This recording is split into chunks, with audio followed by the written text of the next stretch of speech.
Welcome to the Agents Lounge podcast, where we talk all things real estate with the industry's top performers. Join us as we dive into the inspiring journeys of successful agents and uncover the secrets to their success. Whether you're a seasoned agent or just starting out, we got the tips and tricks to help you navigate the world of real estate. Brought to you by Airtegrity Comfort Solutions. So grab a seat and join us in the Agents Lounge.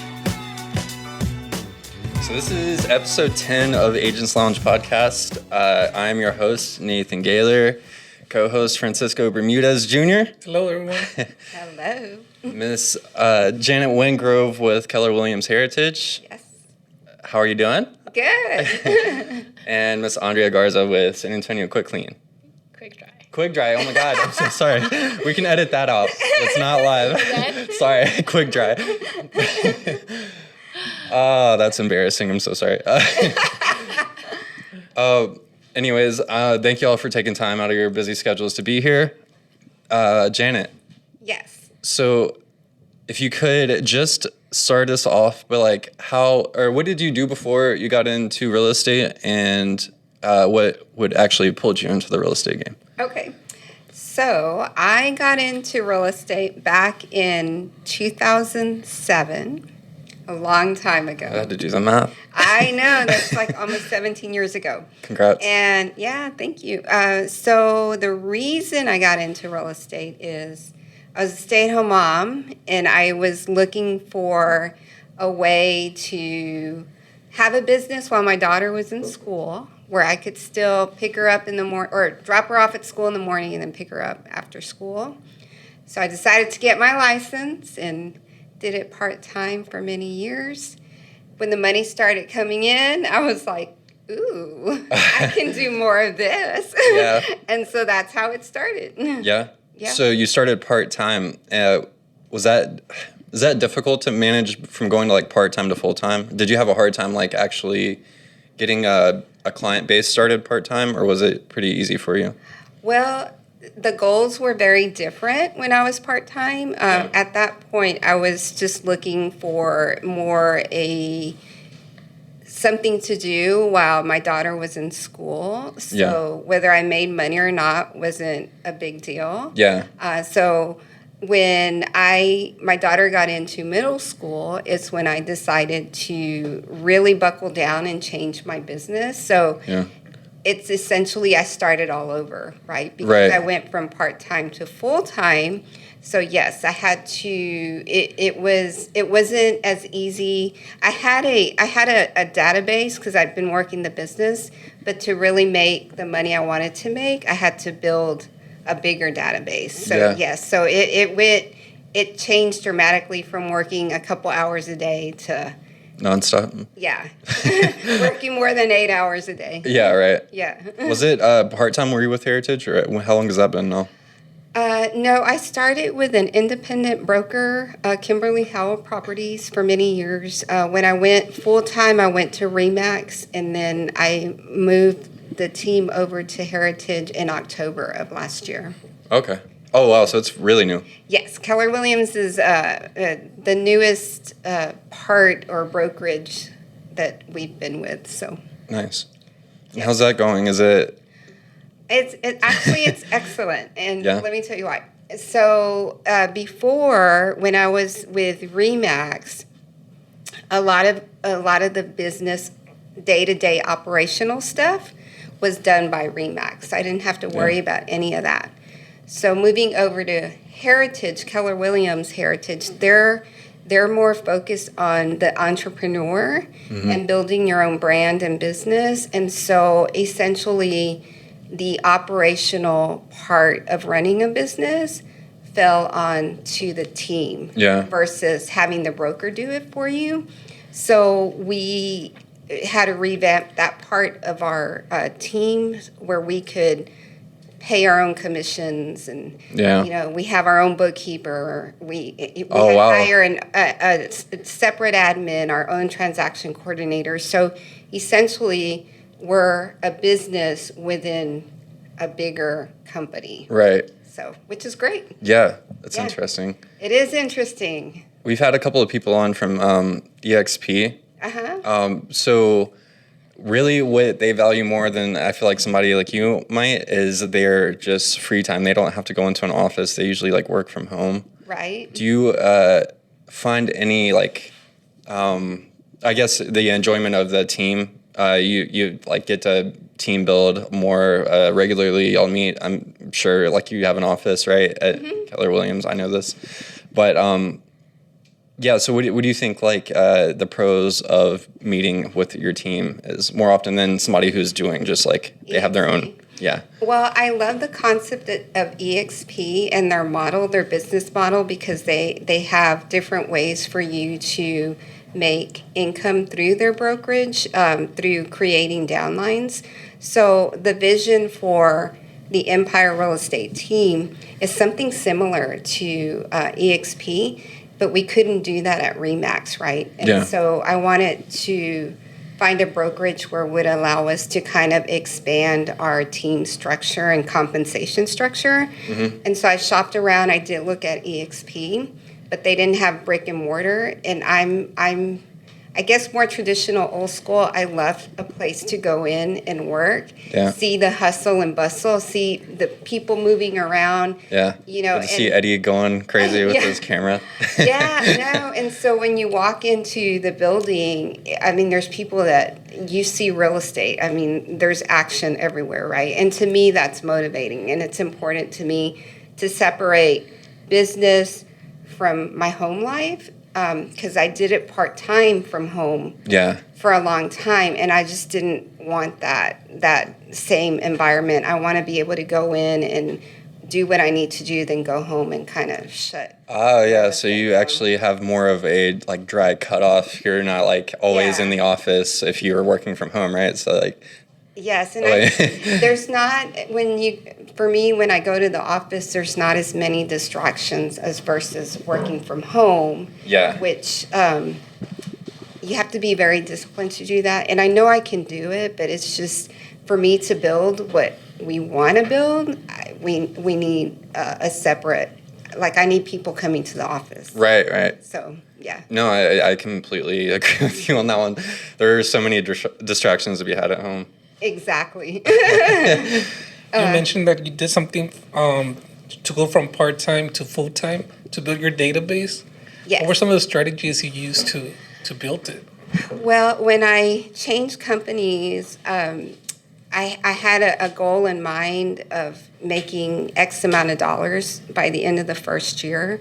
So I just started reading and then learning from other people that had done more than me or that were producing more than me, and I started kind of duplicating what some of these other people are doing and implementing it into my day-to-day. And I've done everything from a lot of cold calling, running ads for properties online. I've door knocked.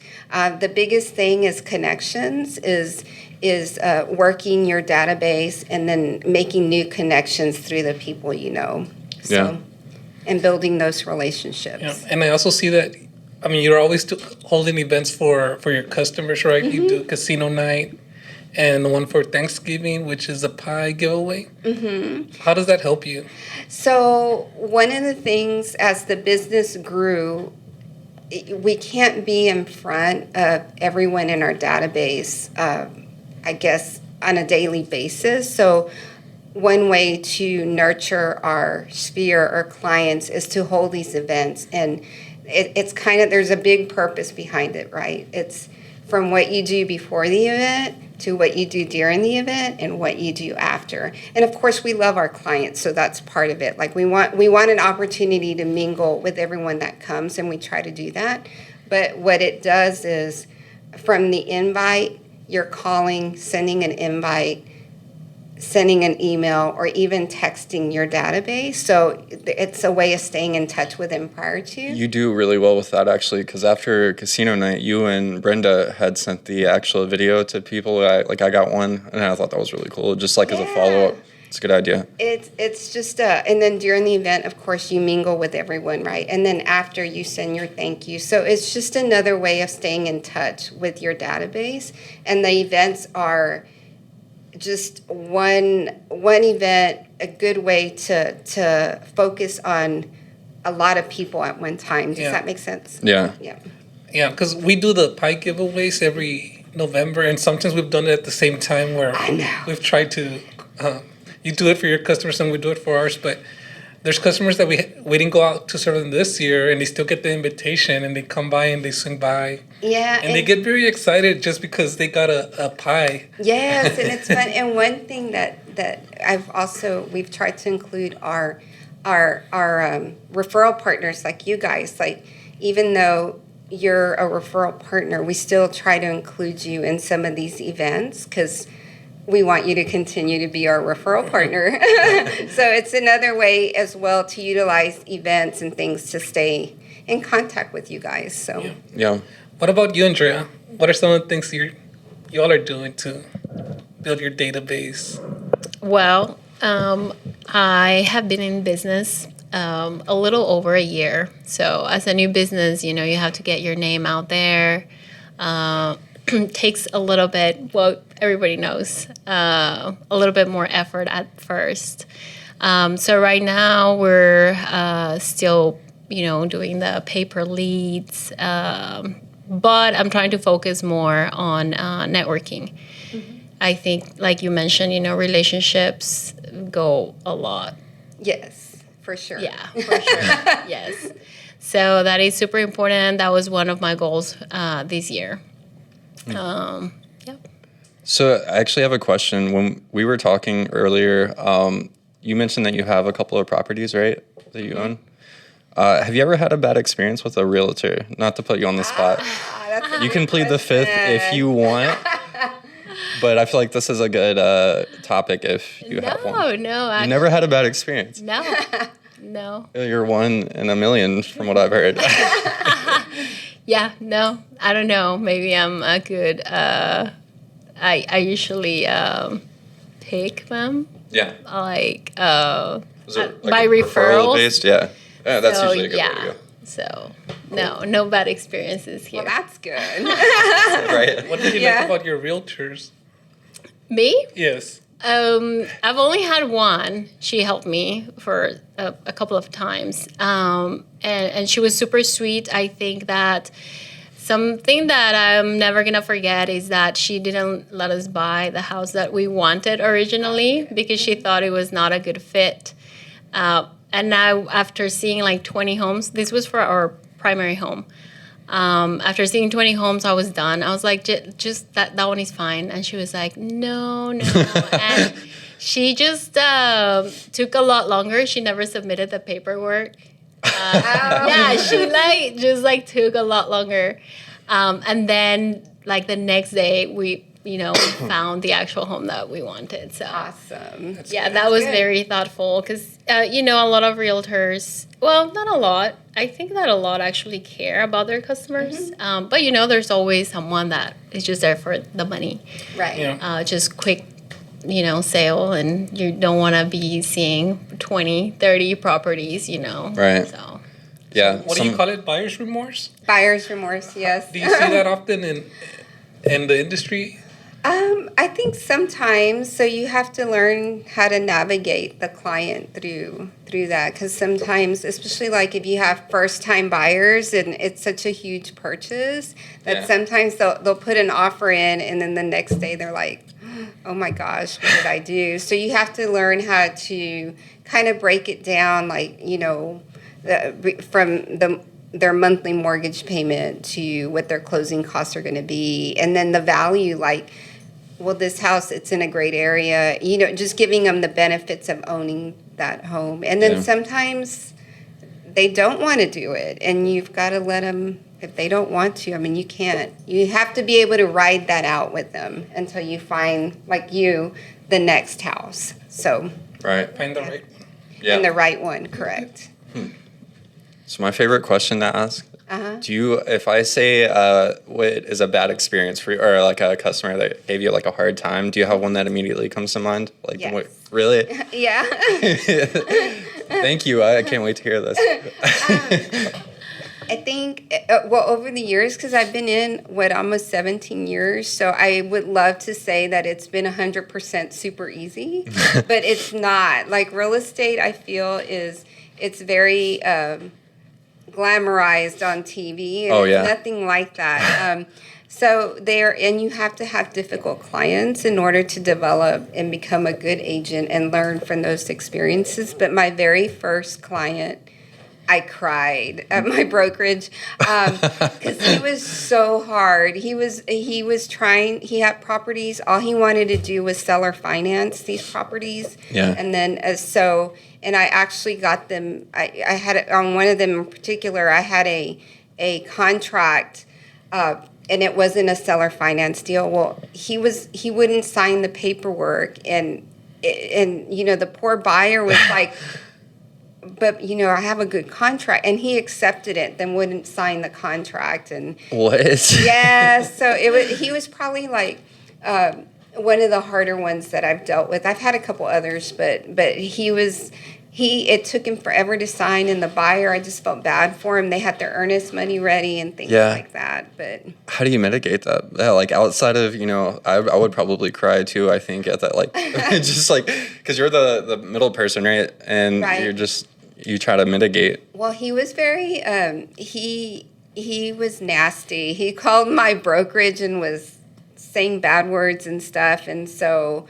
so I cried. That was like my very first deal, and it was a bad experience. But then, you kind of, you learn to navigate through that with the help of my broker at the time, and we made it through and everything, but yes. Yeah. It was hard.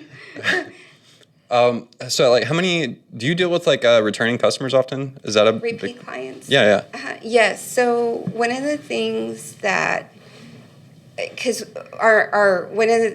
one of the things that we say is that we like for each client to begin as a client, but they end up being lifelong friends and advocates for our business. And so we're very in tune to that, because with each client, it's not about us, it's about the client, right? And sometimes what we want is not what the client wants. And so just like you have to learn how to, I guess, respect that, because in the end it's a big purchase and they're spending a lot of money, right? And so we just try to advocate for the client and do the right thing. And so with that in mind, you build that relationship throughout the transaction with the client, and with the hope that the biggest return for us is a referral. Right. That they're going to give you, their family member that wants to buy a home, or their neighbor, or their work colleague, right? Yeah. Because that's how we make money.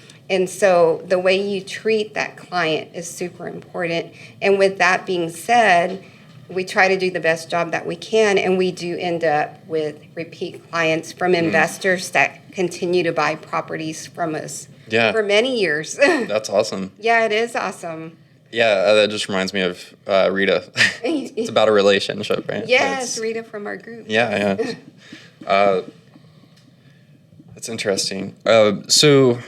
Well, that's kind of like you guys, right? With your repeat clients? Yeah, we were very big on which, like, if we do a superb job with a client all the way through, and that goes between, like, communication before the job starts, doing the job cleanly, and then having a good exit. And that's what we get a lot of clients from that. Well, I will say that, like, with you guys, I know when I met Francisco, you're not what I would typically say is an AC company. So I feel like Francisco, like, the way he's built integrity as far as the work, the ethics, the integrity makes such a big difference with your clients. Yeah. So even if you're not the least expensive one to call, but then you guys do so well that people want to do business with you, right? So it's kind of the same thing. That's a good way to put it. Yeah. For sure. So for our listeners, big question is, what is something that you wish you first knew when you first started, I guess? Like, what is something that you can look back and you're like, oh man, I wish I would have done this different maybe, or I wish I would have known this. Do you have anything that's... Actually, one of the things I always tell young agents is I wish I would have started real estate when I was fresh out of college. Because Really? yes, because it's such an inexpensive business to get in, where if you put your head down and do everything that you can to make it, you can make very good money at a very young age. Yeah. And the other thing is taking some of the profit and putting it into real estate, like investing into properties, because real estate is an awesome investment that grows over time. Isn't it? And you can get paid really well through residual income or passive income. Yeah. Didn't you say you got your daughter in part-time? Is that right? No, I want her to. She when I was working the business, she would go with me to showings and things like that since she was little, and she knows it's a grind, and so she doesn't have the interest in it yet, but she does like the investment side of it because she sees what Dr. Murray does, and she's kind of following his path. Oh, really? Yeah, she's going to be a chiropractor. And she's like, Mom, I think I'll become an investor instead of a real estate agent. So. Oh, this is kind of just like an open question. Do we, any of us like have hobbies that lead into good referral partners? Like I know you're up at the gym like 5 o'clock every day. I see your Snapchat stories like when I'm getting up and it's been like 3 hours since you posted. I'm like, oh my God. I know. So yes, I love going to the gym early, and I'm there by 5. And so what I learned, it's a great network. I get a referral business from the gym. I close, 5-6 houses a year from the gym. Yeah. And the reason I started going early is so that I wouldn't miss a workout, because if you try to work out in the afternoons and then you're trying to show houses, sometimes you can't do that. So the AM works well for me. Plus, it's a time when a lot of people that have to go to work, and they're there. Oops, sorry. No, it's okay. Sorry, little guy. They're there early, right? So I'm working out with the people that, sometimes maybe the decision maker. And so it's a great tool for networking. A lot of the most disciplined people are up in the morning at the gym. That's right. And it's but like while everyone else is sleeping, Nathan, and what time do you go to the gym? It just depends on the day, Mr. Bermudez. We need to get you in at the 5 a.m. Yeah, right. Yeah. Yes. What about you, Ms. Garza? Me? Well, for me right now, probably mom groups, honestly. I have 2 little ones, so I do a lot of networking with moms, and that's how I get the business out there. Facebook groups, I'm always at parks and playgrounds. It always comes up. So right. For me, that right now. Yeah, that makes sense for sure. So you mentioned you do cleaning for homes, right? Can you tell us a little bit more about that, or how, like what products you use? Well, we specialize on carpet cleaning, air duct cleaning, dry vents, tile and grout. We also do upholstery and mattress cleaning. Awesome. We also do, of course, move-in, move-outs, regular house cleanings, commercial cleanings, but our main focus is floors, like I mentioned, carpets, all of that. How did you get started? Well, in 2007, I've always liked businesses. My husband and I, we've always kind of had that entrepreneurial side. Mm-hmm. And in 2017, we had an escape room. But, of course, the pandemic happened. The landlord sold the building. We shut down. And after that, we were kind of thinking, okay, what else can we do that's not brick and mortar, that cannot get shut down, and that's probably more of a need. So that's why we fell into the cleaning business. It's a need. It's repetitive. Mm-hmm. And, it's once you get the system, down, it's pretty easy. And you mentioned that you and your husband work together? Well, not right now. No, I run the business by myself, pretty much. He helps me with if there's any issues with the equipment or anything like that. But I do most of bulk of the work. My wife and I tried working together, and I'm just a mess. It didn't work out. Yeah, no. We better rather each have our own projects and Right. not worry about it. Yeah. That's funny. Sometimes it works, sometimes it doesn't. Before we close out, I usually do this as an icebreaker for the opening, but like Okay. I just ask a random question. Let's see. If you had a superpower for a day, what would it be, and why? Superpower for a day. Just a day. Yeah, just a day. You have 24 hours. 24 hours. Superpower for a day for 24 hours. What would it be? I don't know. What would yours be? I don't know. Francisco, do you have one? I mean, I would like to be able to play soccer really good. 24 hours? 24 hours. Manchester United or I don't know. Right. I'm like, guys, if you put me in today, we'll probably win. Yeah, just You the wanna ability to see like Powerball numbers if you could time it right. Oh, that would be awesome. That'd be it for me. Yeah. I was thinking something money related, like if I could have something like a way to make all this money in 24 hours and be able to keep it. Like, Right. I think that'd be kind of cool. Yeah. But I don't know what kind of power that would be. Printing money for 24 hours. Printing my own money. Yeah, right. Yeah, counterfeit money. Do you have one? For me, Yeah. I honestly, I don't know why I always have dreams about flying. Oh, that'd be kind of cool. I do. I don't know why. Just flying and just taking off anywhere really fast. Yeah, that would be fun too. Yeah. You get to see a lot in 24 hours. Yeah, that would be excellent, actually. Yeah. Just don't fall asleep in a foreign country. You're going to be like, at the end of the 24 hours, you're stuck there. Yes. The last guy we had on, Zeke, he was interesting. That's the most original answer I've ever heard. He said that he just would like people to answer the phone whenever he called. For 24 hours. Yeah, he's like really into just like cold calling and stuff. So he's just like, I want them to answer every time I call. That is hilarious. I know, that was funny. But Janet, thank you for coming on today. Yeah, You too. I appreciate the input. And I guess that'll wrap it up for today. All right. Well, thank you. It was Thank fun. you for having us. Yes, thank you. Of course.